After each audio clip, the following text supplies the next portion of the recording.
And thank you for inviting me to be here today. You can probably notice from my background, so my background is actually in healthcare. And I'm going to be approaching the area of design and specifically co-design with patients and providers with that lens of healthcare. And we're going to be putting a little bit of context around that and what that actually means. But it's interesting, in the talk that we just heard, we are actually touching on some of those items. So especially when we think about health equity and patient populations, being able to serve patients who can't see, can't hear, have other types of limitations and disabilities. And these types of designs and different design features and aspects actually come into play quite a bit. One example we're looking at right now is for reconstructive surgery, one thing that's very important for surgeons is a Doppler reading of the blood flow post-surgery into the new form. We're starting with audio, so the doctor can be at home, he can hear via audio from a nurse how that patient's blood flow is going. Does he have to go in and reconstruct again? Now, the next step, and it's interesting, is that we're starting to think about, well, how do we make that into a visualization? What does that look like on a graphic? Does it have to be audio, for example? So let me just see if I can, here we go. So presentation objectives. I'm going to go through a quick intro to QoC Health in case you're not familiar with who we are. Just look at the context of health applications right now, specifically in mobile, and then really setting the context of healthcare today and what the needs are. And if we think about design of mobile applications, web-based solutions, what is it that we need to be thinking about? And then getting into outcomes co-design and quite a few examples that we can take a look at today. So first of all, the challenge, well, in healthcare, for anyone who's familiar, clinicians are very good at their job, which is taking care of patients. However, they're also coming to the table with ideas. So things like, I want to be able to monitor my patients at home. I'd like to have this type of educational tool, audio tool, but generally hospitals aren't equipped to actually go forward with that type of innovation. Smaller pilots can happen, but when it comes time to scalability, looking at HIPAA requirements, integrating with electronic medical records, EMRs, that's where it starts to become complicated. And so that's where QoC Health comes in. So a number of us, myself included, worked in hospitals for quite a number of years in innovation. And through the frustrations of not being able to move forward with the design of new ideas, specifically in the area of technology, we created the new company and really focusing on those key areas of healthcare that I think even everybody in the room is probably familiar with, even as a patient. So looking at managing costs, coordinating care, improving outcomes. How can we do better? So we know that the healthcare system is strained. We know that there aren't enough dollars, beds are being shut down. So how can we actually use existing dollars in a better way by leveraging technology? And this is what we do. So we connect patients and providers through mobile and web-based solutions. Really through things like care coordination, symptom monitoring, video visits, connections with EMRs, connecting patients to the right educational materials at the right time, even thinking about customized educational materials based on patient profile, where we're getting into a little bit of that AI component, getting into more of the machine learning component of given trends, what do we need to do next in terms of a solution? How does that solution actually start to adapt and evolve over time without human input? And then, of course, self-management and the important role of caregivers. So it's often not just about the patient, especially if we think about aging patient populations. There's usually, the typical scenario of the husband-wife team at home. One of them has a chronic illness. The other one is frail and aging as well. How do we take care of the caregivers? How do we support them and enable them through the use of technology? And this is just a quick whirlwind view of QoC Health and our technology, the platform, and how it works. So underneath, you'll see the API, so the infrastructure. It's cloud-based, of course. We do have a few clients who require on-site servers, in which case we do that, certainly. But really what that enables, because the infrastructure is there, so the whole system is HIPAA compliant, it's meeting all of those encryption standards. What that enables us to do is actually co-design every single solution with patients and with providers. We don't have anything that's out of the box. We've never gone to a hospital and said, here, we know what's best, use this. Use it the way it looks. Fit it into your workflow processes. So instead, we sit at the table and say, okay, client, you have a number of building blocks that you can work with. You create them, you co-design them. You tell us, what are the indicators? What are the educational tools? What does it need to look like? Is it very simple and plain? Is it someone who's just coming out of surgery who needs to see just one item on a screen without complexity? Is it a youth population where they need more of that imagery, that gaming feel? And we co-design from there. So just a little context on health apps, and I'm sure everyone here is familiar with, some of the basic health apps that are out there, even Fitbit as one example. So there's actually over 165,000 health apps on Android and iOS markets today. That's quite a few. Most are in the category of fitness, lifestyle, stress, diet, nutrition. However, disease-specific apps, so when we kind of step outside of just wellness into disease, very few apps are disease-specific. And then if we think about patients who have multiple diseases, even fewer can cover things like diabetes and cardiovascular disease in one shot. There's really not that one place for patients to go. And only 10% about have the capability to link to a device. So when we think about ease of information gathering, ease of data collection, if everything is manual input, and then really translate that into attrition. So how many people are going to continue using something when they have to open it and enter it every single day? So we really need to start leveraging wearables, for example, a little bit more. And what that does is when you look at this 165,000 apps, it's only about 10 or 20% that are making up the majority of use and downloads. So a lot of them not very useful. And very few, as you can see on the bottom there, actually connect patients and providers together. So again, we're leaping forward more into the use of wearables for health and wellness, and even you'll see on the left-hand side there, that's a body scanning tool. So that's a hardware device that you can actually scan over moles and see if they're at risk of being cancerous. That's connected directly into a mobile application. So you can start to see some of the visuals coming out now of what does it look like when we connect hardware and then put it through an app. Wearables, of course, and then the typical example, which is diabetes monitoring, which can connect through Bluetooth directly into a mobile device. Now, shifting patient population, we all know the population is aging in Canada, the world, beyond. In 2050, seniors are going to be 27% of our population. So if we think about a global perspective of healthcare, of costs, and how are we managing healthcare, this seems like a pretty obvious place to start to focus. And actually only 1% of the population accounts for 34% of costs. These are your aging patients, the chronic patients, the complex chronic patients with multiple diseases. Now, when we look at chronic disease and aging, there's some key factors that are playing into here. So that's exercise, diet, it's smoking, alcohol consumption. When we think about health apps, as we saw on the previous slide, health apps are primed. They're right in that position to actually address a lot of these main ideas. So we really need to start leveraging these technologies, but perhaps designing in a way that's a little bit better. That's a little bit better for the user population. So where do we start? So really our focus, we start with outcomes and evaluation first. So when embarking on designing something, co-design, for most of our clients coming from healthcare, I think at first it sounds very glamorous to say, oh, I'm going to design something, and I'm going to include patients, and they're going to sit at the table, and we'll all work together. And that sounds, as I say, very glamorous. That's exciting. But it has to be grounded. And the way that we ensure that that's grounded is in outcomes. So making sure that we're going down a road that's really looking at a balanced approach to measurement. So you'll see here, this is the IHI Triple Aim framework to measurement. We really leverage this because it really ensures that we're looking at things from a patient-provider experience perspective, from a cost and efficiency perspective, and from a clinical outcome perspective. So anything that we design, we have to make sure that it's going to be measured in the right way, and it's addressing those key areas that we need to improve.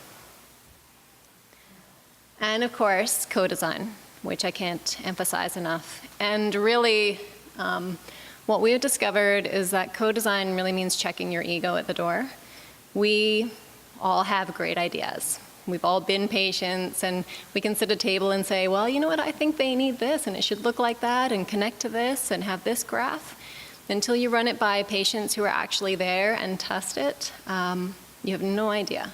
And I think that's the problem with a lot of out-of-the-box solutions that don't work in healthcare, is that there's those assumptions, and people aren't willing to let go of them and say, okay, yeah, you're right, bad idea, scrap that, let's go to the next thing through co-design.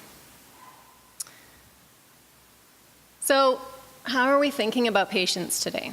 So typically, this is how we would categorize patients. So their diagnosis, age, other demographic variables, their comorbidities, so other existing illnesses. That works pretty well. And from here, if you review the literature, you can come up with standard surveys, maybe some symptom monitoring, activities of daily living monitoring if we're looking at aging patients, pictures of wound sites for surgical patients. We're getting into that mobile technology. Take a picture of your wound when you get home, send it to your physician. That's all there. Now, if you co-design with patients, this is actually what starts to emerge and what we've experienced in our work, is it's not about the diagnosis only. Their age is usually not actually a factor at all. And what it's about, if you want someone to continue using something that you've designed and a technology that you're putting out there, you have to understand their goals and motivations as a person.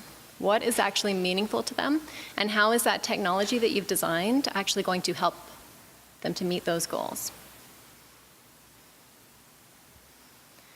Now from that, even just the first line as an example, so in a post-surgical monitoring tool that we developed, the physician said, yep, I need to know after surgery, nausea, vomiting, pictures of wound sites, I need to know if they're walking again. Okay, so we talked to the patients, we said, well, why are you ending up in the ER after this surgery?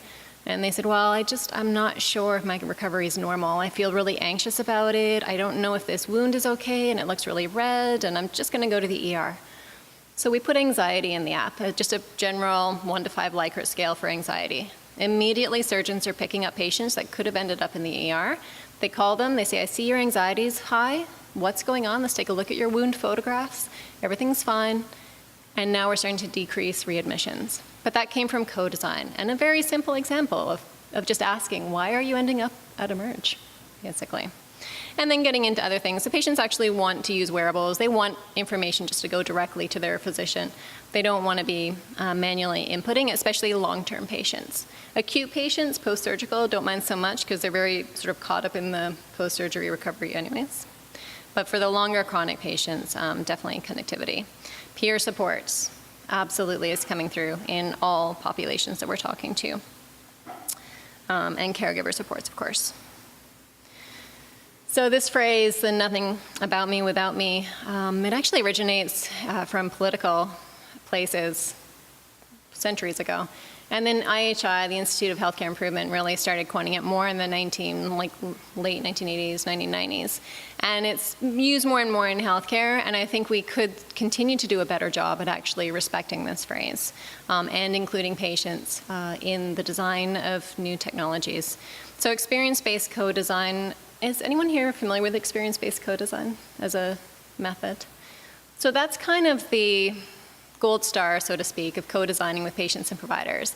It really starts with an emphasis on storytelling, so listening to patients actually tell their story of recovery, where they've been, et cetera, having patients and providers in one room together, actually designing a solution. It's a bit time intensive. It's amazing. We've done it with a couple of our solutions, but sometimes you're bound by time and budget, and so there's modified versions of that. Sometimes you have to respect items in research ethics boards and other proposals, grant applications, that can restrict experience-based co-design as well. And that's where you see some of those other methods come into play. So lots to choose from in terms of involving patients.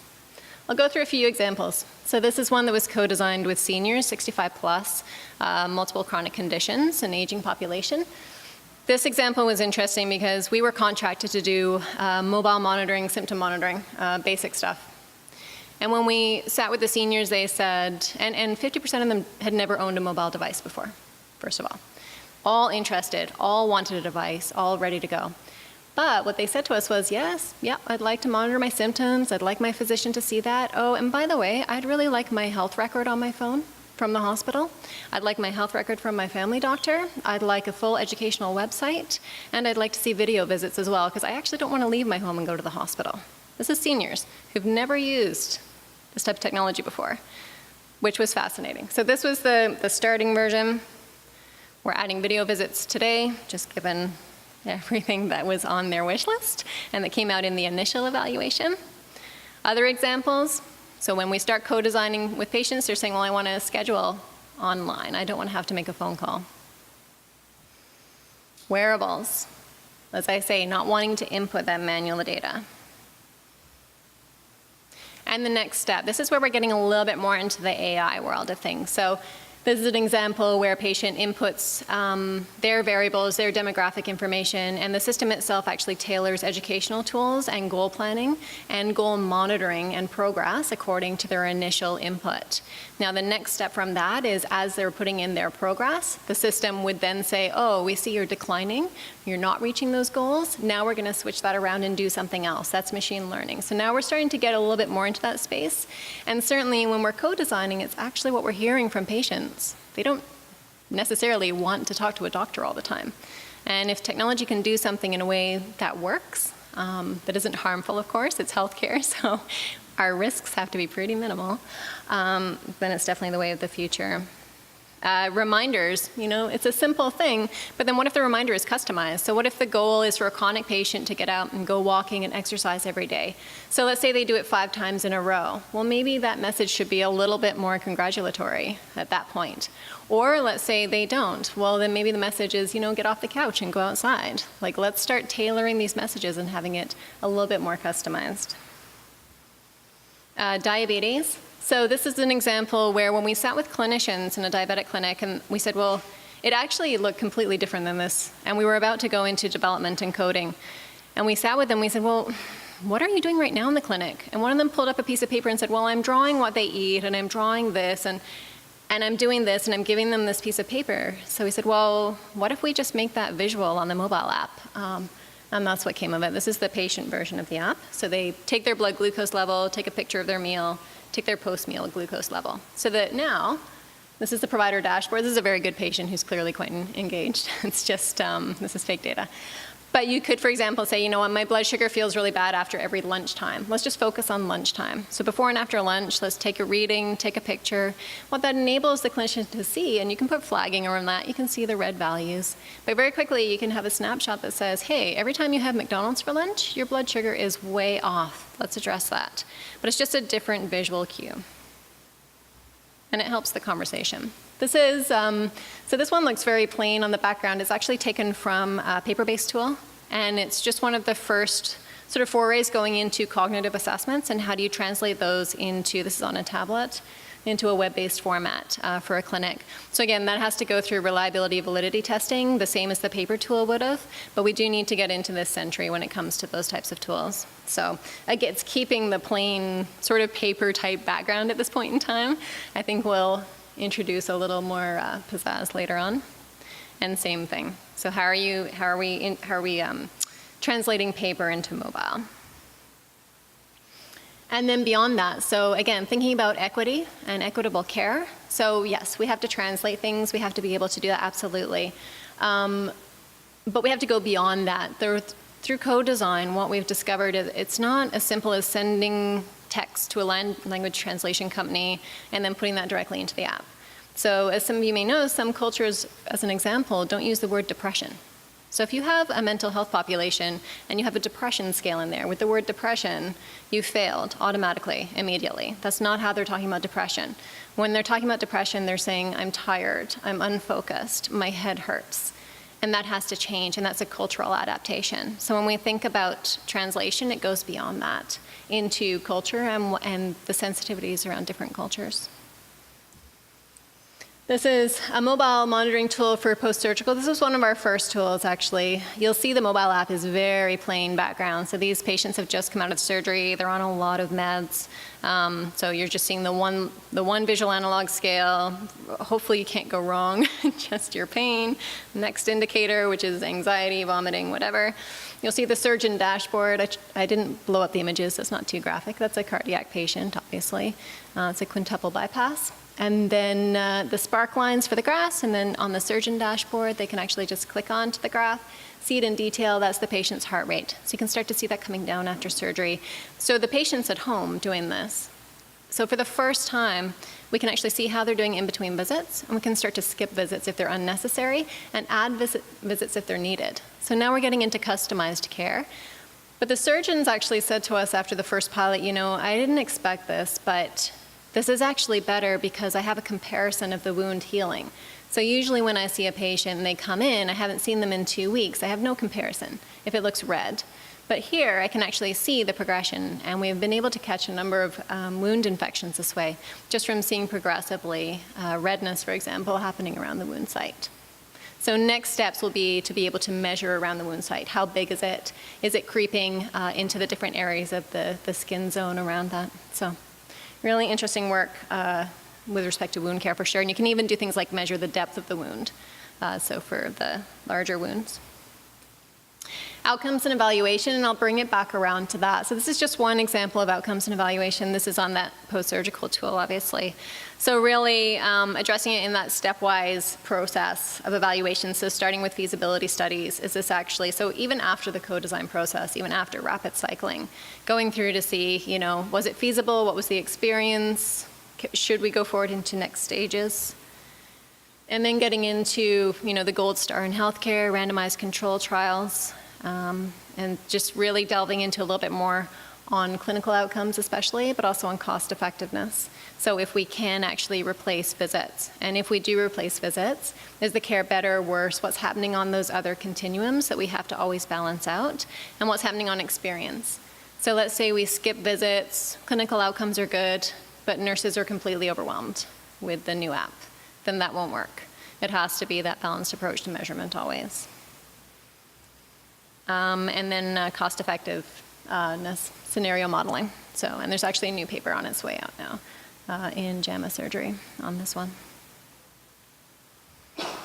So basically, to summarize, and that was a real sort of whirlwind tour, and just, I think, really just an overview of what we've experienced at QoC Health with co-design. And I must say, we're still learning every day on methodologies, what methodologies to choose especially, because we are bound quite often. As I say, there's the experience-based co-design, which is that gold star. Usually we're bound by a budget, timelines, outcome measures. So then we have to say, okay, well, given those boundaries and the box, I usually refer to it as our play space, now what's the best that we can do with co-design? What's the maximum sort of reach and touch that we can have with patients and providers to design a tool that will work best for their needs? And how do we evaluate that continuously? So even after we implement something, how are we setting this up so that we can continue evaluating and continue improving? Because what works today in healthcare, best practices will change, even simple things, medications will change, care processes will change. Well, any kind of technology that we put into place has to be able to change as well. And we have to be able to know when it needs to change. And also the patient population. In 10 years, maybe more seniors will actually have smartphones. So right now we have a managed device program, so we actually lend phones out to seniors who don't own them. In the future, I suspect we'll need that program less and less. And then what's the newer technologies that are coming out? What's next?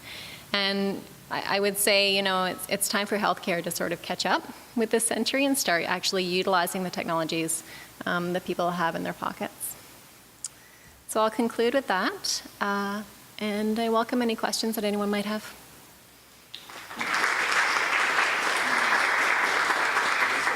Yeah. Questions? Go for it. As more users do use the app, or when it grows, how would you go about catering to the health providers themselves to make time to meet all the individual needs of people using the app? Because they have their daily jobs also, but then if someone, like you said, has a high level of anxiety, does he drop whatever he's doing now and call him immediately? Like, how do you manage that time? Yeah, for sure. It's a great question. And it really gets down to provider workload and how does this fit in. So if it's all very well to monitor 30 patients, but once you're up to, 100, 1,000 patients, how do you actually do that? So what we've seen, so there's a couple of things. So first, utilizing the tools a little better. So having features like being able to red flag. So saying, on a 1 to 5 Likert scale, excellent, very good, good, fair, poor. The top 2 are red flags. When that happens, it's red flagging on a dashboard. Even having automated notifications. So within the system, being able to say to the patient, hey, you've had 3 days in a row of a red flag, why don't you reach out to the clinic? And that self-management. On the other side, especially with our more acute populations, we can't do that. It has to be that provider touch. So what we've seen is in the surgical populations, as an example, it's usually a nurse or nurse practitioner who's doing the monitoring.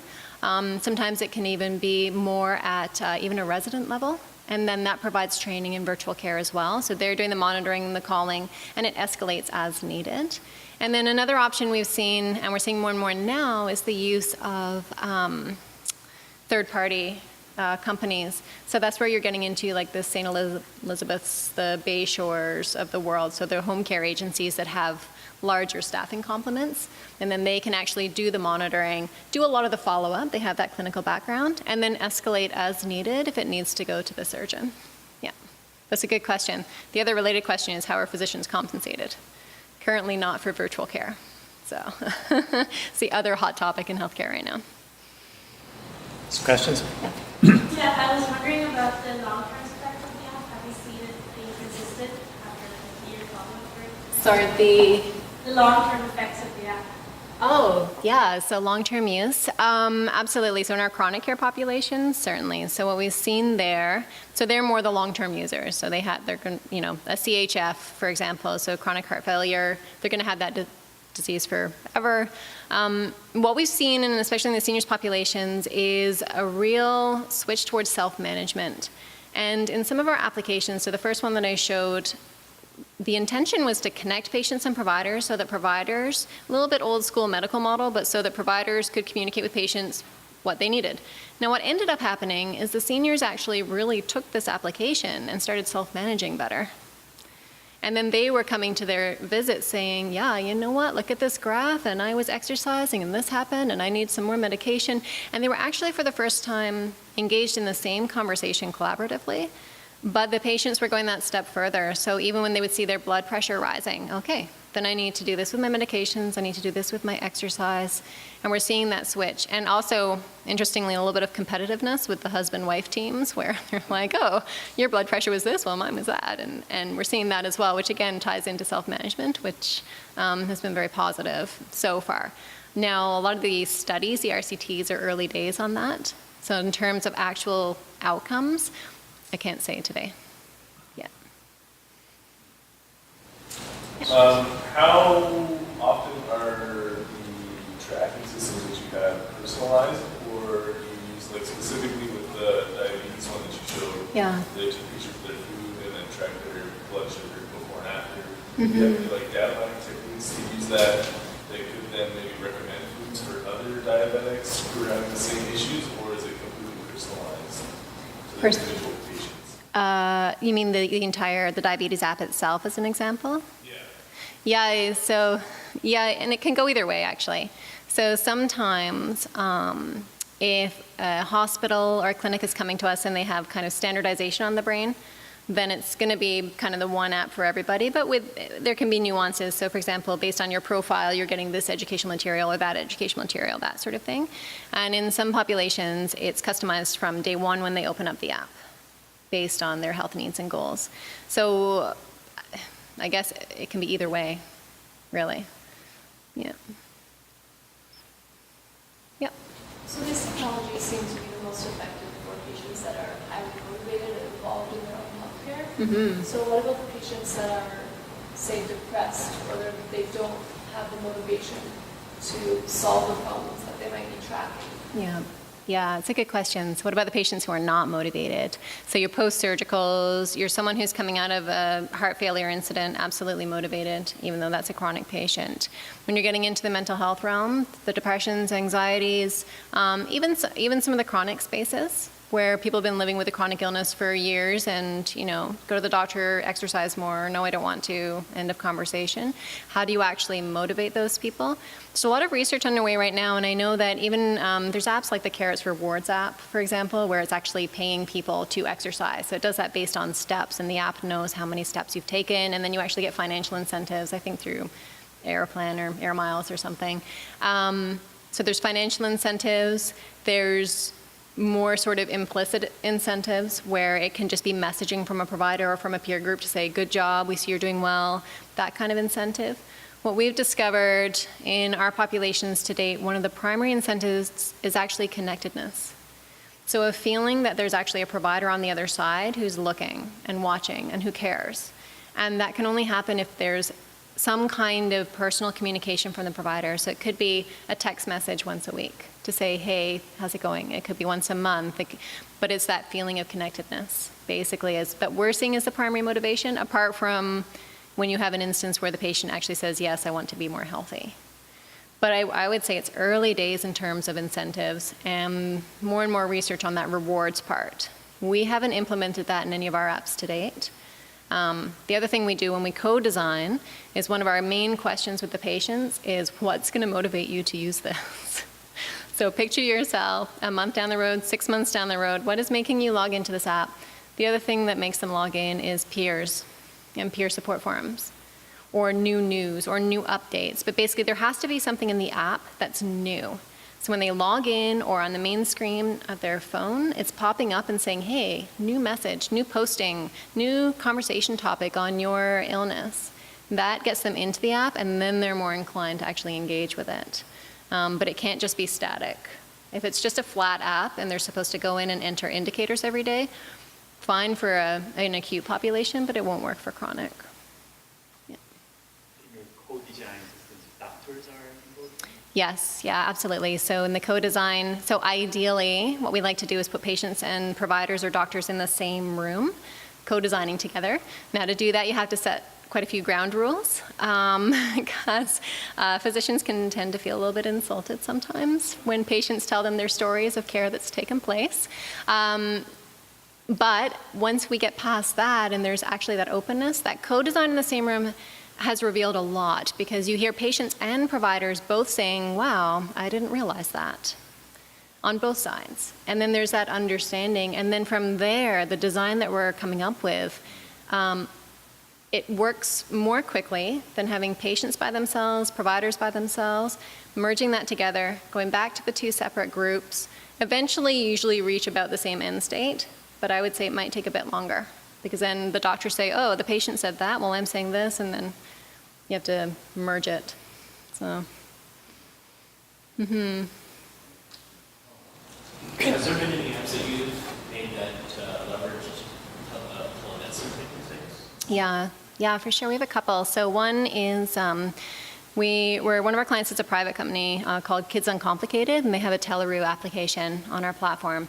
So Teleroo is for families who have children who are living with autism or related disorders. It's actually a behavior management application. And so parents who are remote can connect with their healthcare team, and they can, and one of the great features about this is that if the child's on the playground and they're having an episode, the parent can take a video, the app blurs out all the other children for confidentiality, and the provider can focus just on that one child and their behavior, and then they can have a virtual conversation about, okay, I see what's happening with Susie, why don't we try this next time, etc. What happens with these children if you bring them into a clinical environment and we observe them? It's not the same. They're not going to show those behaviors. It's not the same as the playground. You're not actually getting at the root of the cause. Plus, the parent has to travel and et cetera. So that one is working really well. And then also with our seniors, we have video conferencing.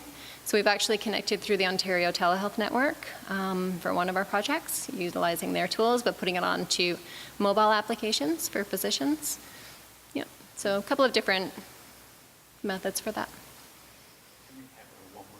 Yeah, of course. It's in that you have already mentioned about the patients, how they will be motivated. My question is, how the physicians will be motivated to use an app? Like, if the patient will use an app and he is getting around $700 per personal visit, how will he be motivated to use an app to help the patients, multiple patients? Sorry, is the question if how are the providers motivated? The physicians motivated? Yeah, good question. We've had a lot of skeptical physicians in the room, for sure. So that's not new to us. What we've found is that usually the reasons for hesitation, they get abandoned during the co-design process. So they're used to people coming in and saying, hey, here's the perfect tool, use it as is, you must fit it into your practice. But when they actually realize that you're asking them and saying, you decide what you want. How do you want to see it? In what way? With what graph? How often? What measures do you want? then they're engaged. They're also engaged when they can see efficiencies.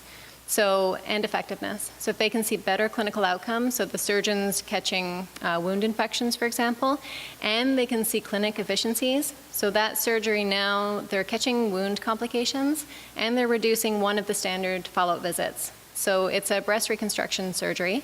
So post-mastectomy, it's an oncology population. Usually they have 2 follow-up visits as standard. So now they're able to actually reduce for the majority of patients down to 1 follow-up visit. So now that's a clinic efficiency.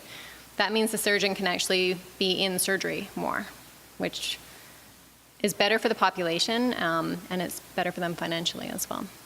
So, Thank you. Thank you so yeah, much. thank you.